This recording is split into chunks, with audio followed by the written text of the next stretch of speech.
John Dee en Bohemia. Los viajeros se reunieron en el poblado de Tilburg, cerca de la frontera con Flandes, con Hieronymus Scotus, enviado especial del emperador Rodolfo II. Este misterioso personaje, conocido también como Scoto, que era emisario diplomático y exorcista oficial del emperador, se presentó acompañado por una escolta de 30 arcabuceros. Desde un principio se mostró locuaz y durante el largo y fatigoso viaje no cesó de referirse a temas de magia y ocultismo de los que hablaba con bastante soltura. Cosa insólita, se maravillaba con John Dee en alguien que provenía de una corte católica. Claro que el sabio inglés aún no había llegado a Praga y por lo tanto no podía sospechar hasta qué punto la corte de Rodolfo II se había convertido en la meca de los ocultistas y magos de Europa.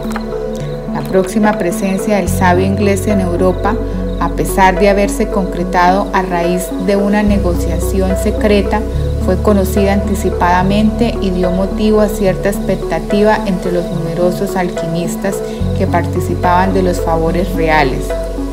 John Dee llegaba precedido por una dudosa celebridad como mago y nigromante, que en realidad poca relación tenía con su profesión de matemático y óptico, y se esperaba de él que hiciese grandes prodigios.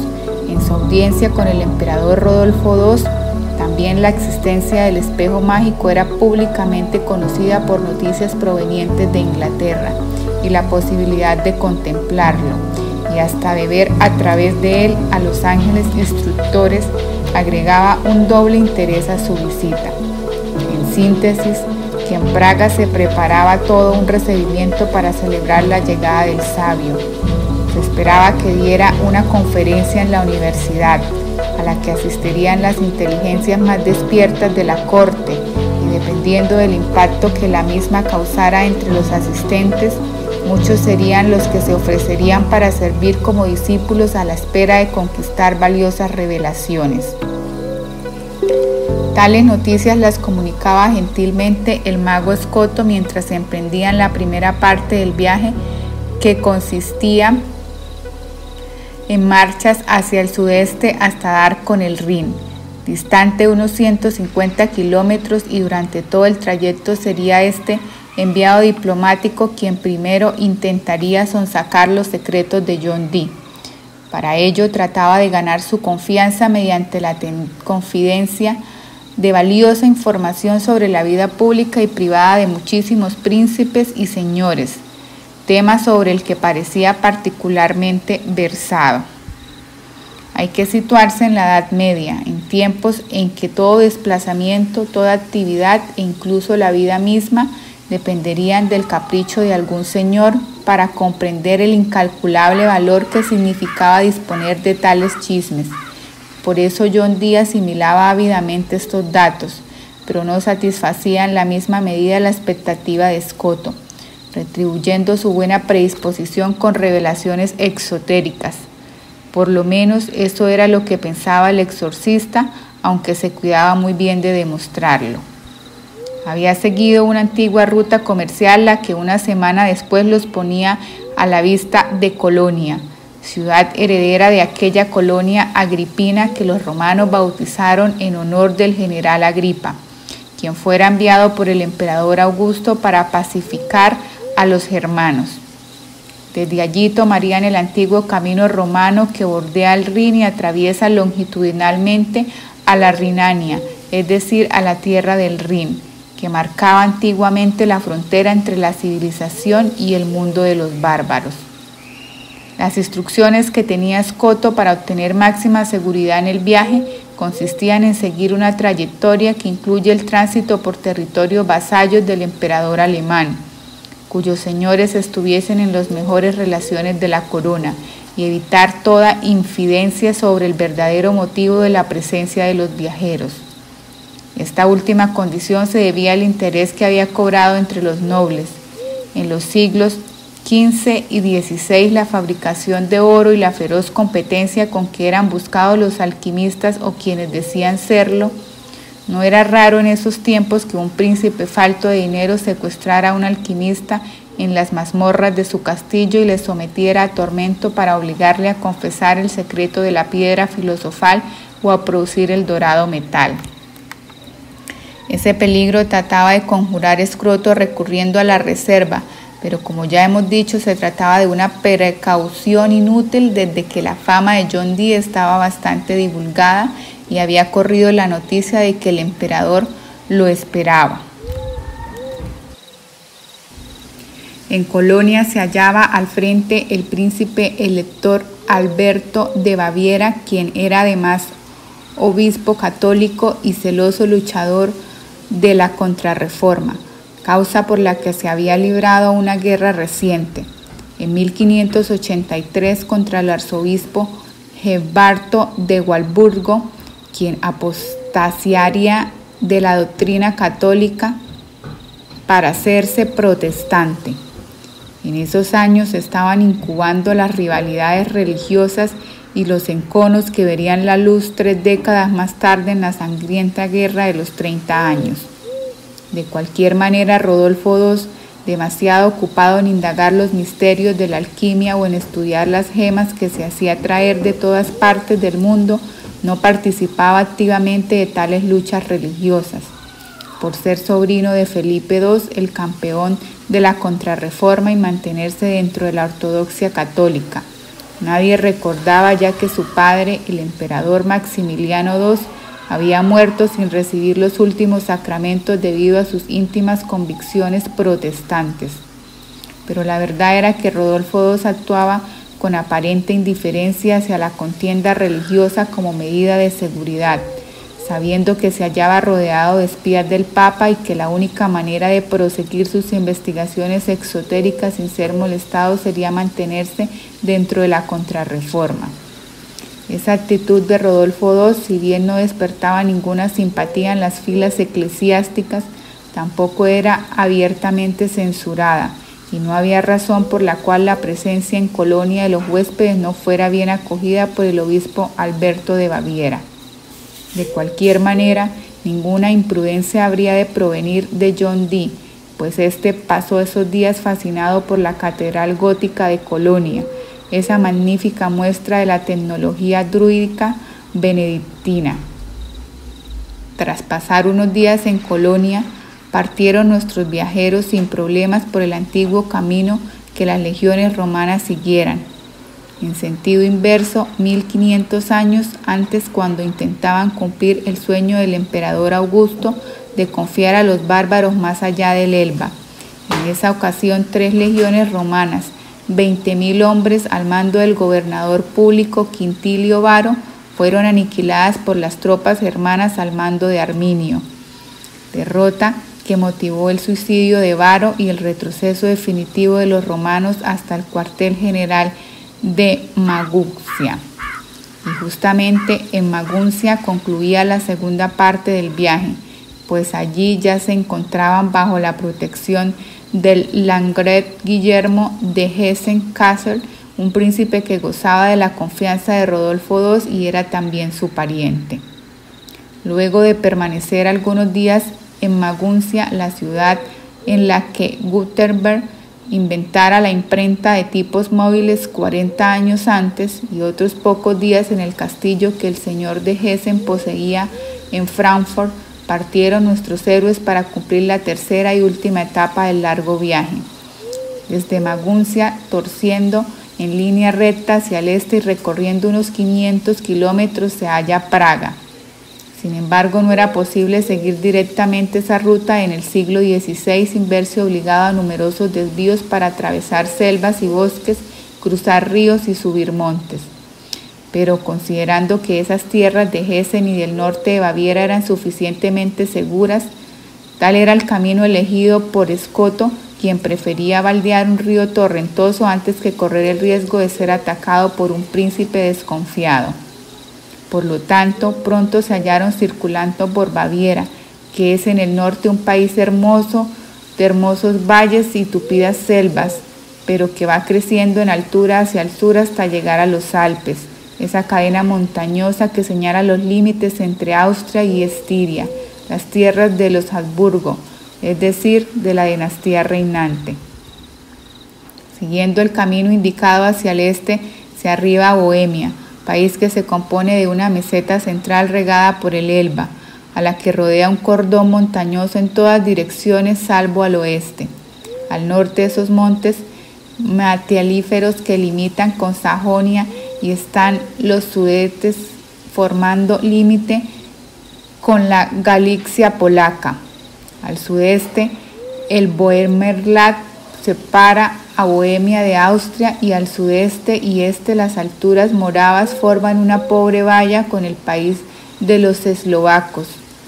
Hacia el oeste de la meseta central de Bohemia hay una región boscosa llamada Selva de Bohemia que separa a este país de Baviera y a la cual deberían atravesar forzosamente los viajeros. Al llegar a la Selva de Bohemia se está ante una puerta utilizada desde antiguo por los pueblos del este para ingresar en Europa.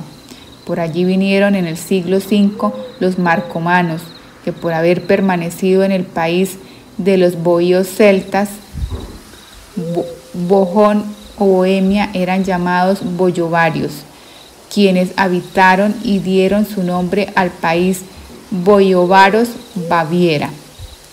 Pero Bohemia fue codiciada desde antiguo por celtas, germanos y eslavos, cuyas múltiples tribus se disputaron en rudas guerras el derecho de habitarla. Primero se asentaron los boíos celtas, desalojados de la Galia transilpina por la invasión de los cimbrios en el siglo II después de Cristo, la misma que empujó a los helvecios hacia Suiza. Aniquilados los cimbrios por sucesivas campañas romanas, los galos abandonaron Bohemia a los marcomanos, que pertenecían al pueblo germano de los suevos. Al debilitarse el imperio romano, los marcomanos intentaron sucesivamente abandonar Bohemia hacia las tierras más gratas del sur de Alemania. Esta actitud motivó, entre otras, la expedición del emperador Marco Aurelio en el siglo II después de Cristo, cuyo poderoso ejército atravesó Bohemia y llegó hasta Galicia sin conseguir su objetivo. En el siglo V, como ya dijimos, los marcomanos pasaron la selva de Bohemia y ocuparon Baviera, pero otros pueblos provenientes del este reclamaban también a la disputada meseta. Tras los suevos, que era un pueblo germánico dividido en numerosas tribus con los marcomanos, los cuados, los germúnduros, los francos, bávaros, los tecnones, etc. Habían avanzado algunos grupos de vendos, es decir, eslavos, entre los que destacaban los checos, los eslovacos y los polacos. En Bohemia logran asentarse los checos, quienes compartirían en adelante este privilegio con los nuevos, reunificados luego bajo la denominación común de alemanes. Pero un tercer pueblo llamado Magyar, de raza amarilla y emparentado con los hunos, intentaría vanamente ocupar Bohemia y Moravia, asolando a ambos países desde Hungría, su base de ataque. Sin embargo, los magiares jamás lograrían su propósito y pronto Bohemia sería un reino cuya corona, después de Carlomagno y especialmente durante el Imperio Romano Germánico, se disputarían encarnizadamente los checos y los alemanes. En 1250 moría en la Apulia italiana, entonces de Cilicia, el emperador romano germano Federico II Hohenstaufen. A su muerte y a la pronta ejecución de sus 3 hijos sobrevivientes, se extinguió la estirpe hiperbórea de los Staufen, ingresando el reino de ese periodo que los historiadores denominan Interregnum, reino entre 2 reinos, caracterizado por la cefalia del poder o la elección simultánea de 2 reyes, un guelfo y un gibelino, tan débiles que se neutralizaban mutuamente. Recién en 1273, merced a una fábula, el resurgimiento de la institución de los 7 príncipes electores, que de hecho nunca había funcionado antes, se conviene nombrar rey de Alemania al conde de Suabia Rodolfo Habsburgo. De este episodio debemos recordar dos cosas. Primero, uno de los 7 electores era el rey de Bohemia. Segundo, el conde Rodolfo de Suabia marca con su reinado el ascenso de la casa Habsburgo, familia señorial del linaje hiperbóreo muy puro, que tuvo tremenda influencia sobre los tronos de Europa hasta el siglo XIX. Aclaración. El linaje de los Habsburgo solo decayó cuando sucesivos casamientos con varias plebeyas de origen hebreo, pero de suculenta dote, produjo en la sangre familiar una terrible confusión estratégica, pérdida de la mine, con las funestas consecuencias para la Casa de Austria que todos conocemos. Conviene recordar como complemento de la historia que estamos narrando que la madre de Fernando el Católico, rey de España, muerto en 1516, fue la judía Enríquez. La hija de Fernando el Católico, Juana la Loca, casada con Felipe el Hermoso, tuvo 2 hijos, el emperador Carlos V y Fernando I. De este último desciende la rama de los Habsburgos alemanes. El emperador Rodolfo II, uno de los protagonistas principales de nuestra historia, era nieto de Fernando I y, por lo tanto, llevaba en sus venas la sangre judía de su antepasada Enríquez. Como esta contaminación impidió a Rodolfo II alcanzar la mutación en divino hiperbóreo inmortal, según se verá más adelante, hemos creído conveniente realizar la presente aclaración. Rodolfo Habsburgo, después de una guerra con el rey Ottokar II de Bohemia y del posterior asesinato de este, obtiene como botín Austria-Etiria para la herencia de su casa, quedando Bohemia y Moravia en poder de Wenzel II, hijo de Ottokar. Sin embargo, luego de la muerte de Rodolfo en 1291, es elegido rey de Alemania Enrique VII, conde de Luxemburgo, quien adquiere Bohemia y Moravia para su casa como bien alodial al producirse la extinción de las dinastías reinantes. La guerra que Rodolfo Habsburgo sostuvo con el rey Ottokar II de Bohemia fue ganada por los alemanes en la gran batalla de Marchfeld el 26 de agosto de 1278. Sin embargo, esta victoria, lejos de ser beneficiosa, señaló una separación permanente entre la población checa y alemana. En efecto, dice el historiador Johannes Haller, según todas las previsiones, la continuidad de la unión con los territorios alemanes vecinos, tal como se había producido en tiempos de Ottokar II, habrían llevado con el tiempo a la adaptación y la fusión de las poblaciones alemana y checa, de modo análogo a como en otros territorios al este del Elba, en Mecklemburgo, Pomerania, Silesia y Prusia, las poblaciones wenda y prusiana se fueron alemanizando gradualmente, en tanto que la separación que la victoria de Rodolfo llevaba aparejada vino a interrumpir dicho proceso, acentuó la antipatía natural entre los pueblos y contribuyó esencialmente a que el siglo XV el nacionalismo checo del husitismo se volviera hostil contra el germanismo. Cabe destacar que mientras reinó la Casa de Luxemburgo de 1308 a 1439, otorgó siempre a Bohemia una especial atención. Como ejemplo, basta recordar que el rey Carlos IV, nieto de Enrique VII, fue quien fundó en 1348 la Universidad de Praga, la primera de Alemania, y elevó su corte al más alto nivel de la ciencia y el arte medieval. Años después, fallece el rey de Alemania Sigmundo, último de los Luxemburgo. Es elegido en 1438 su yerno Alberto II Habsburgo, retornando definitivamente esta casa al trono alemán y conservando en adelante la corona de Bohemia, que un descendiente conocido por nosotros, el emperador alquimista Rodolfo II, luciría 150 años más tarde. Pronto la caravana conducida por Hieronymus Scotus atravesó la selva de Bohemia y comenzó a marchar por un cuidado sendero que lindaba con numerosos campos labrados y que ofrecía la sorpresa al descender de una loma o cruzar un bosquecillo. Demostrar la súbita aparición de los más bellos poblados que John Dee hubiese visto jamás. Eran únicos por su cuidada prolijidad y una perfecta integración al paisaje que los hacía aparecer casi como fenómenos naturales. Los pueblitos ingleses, tan distintos, pensaba John Dee, han sido construidos con el deliberado propósito de afirmar inequívocamente su calidad humana, y por eso se ven siempre como recortados en el horizonte. En cambio, estos pueblos de cuentos de hadas se hallan entrelazados con la naturaleza, confundidos en el mundo circundante, de tal modo que no es posible, para la inteligencia del observador, extraerlos de allí sin provocar una anormal mutilación al resto del paisaje.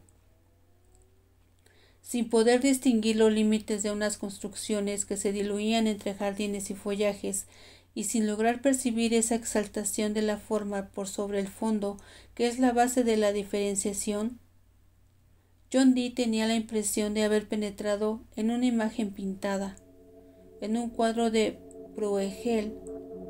Estos pueblos de Bohemia son semejantes a muchos cuadros que los pintores paisajistas de Holanda y Flandes realizan esfumando los bordes de las cosas, de suerte que al pasear la vista por una casita de campo, al llegar al granero, a su parte posterior, sin saber cómo nos hallamos sumergidos en el misterio de unos árboles, unas tierras, unos cielos o aguas, que todo lo circunda y observa en perfecta y monótona continuidad.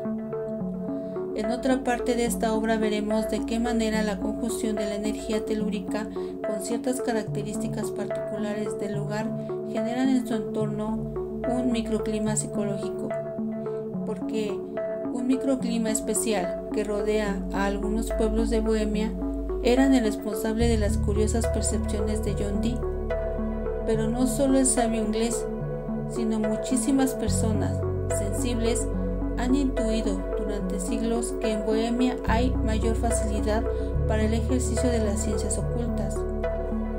Y por esta convicción que siempre se ha visto pasar bajo sus cielos una clase especial de hombres, cuyo número en esas últimas décadas del siglo XVI había aumentado notablemente. Son los que arribaban a Bohemia buscando consumar una experiencia trascendente y definitiva. Los alquimistas tratarán de obtener el magisterio fabricando la piedra filosofal. Los místicos inspirados en Joachim de Fiore o Meister Eckhart intentarán experimentar el éxtasis de Dios, la unión mística. Los rabinos, por el estudio del Sefer HaZohar y la Torá, tratarán de interpretar la ley de Jehová o de fabricar el golem. Los astrólogos procurarán, leyendo el cielo e interpretando sus misterios, predecir el futuro. Los brujos conjurarán a los espíritus y demonios para pactar con ellos alianzas inconfesables. Los artesanos trabajarán para ganar la maestría en su gremio. La orfebrería, la escultura y la pintura son los gremios principales, etcétera, etcétera.